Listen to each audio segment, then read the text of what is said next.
Kanya nagdesisyon na tayo na lumapit para kung ano man ang pwedeng maitulong.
Mga tol, ang video na yan ay kuha ng May 17, Sabado ng hapon sa Ibayo, boundary ng Giginto at Balagtas. Hindi makabante yung kotse dahil sa e-bike na nasa harap niya. At kung kakaliwa naman siya ay mapupunta siya sa mas malalim na parte ng kalsada. Kanya nagdesisyon na tayo na lumapit para kung ano man ang pwedeng maitulong. Yan natin, dapat maiatras tong e-bike eh.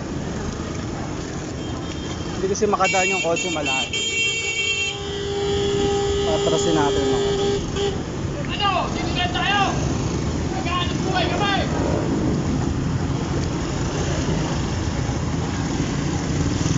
Paano ilan po? Patras na lang.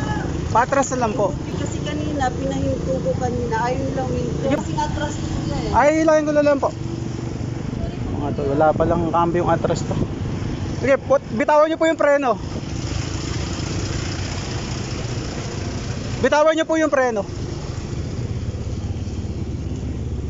Kanan po, kanan. Ayun, okay na po.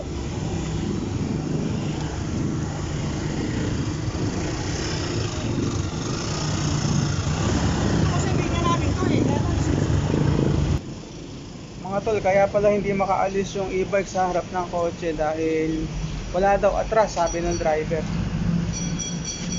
Pero ang alam ko, merong atras yan, lalo na yung ganyang tatlong gulong. Siguro sira na yung atras ng e-bike niya, kanya sinabi niya na walang atras. Yun lang muna mga tol, at magkita-kita po tayo sa susunod na video. Maraming salamat at mag-iingat po kayo palagi.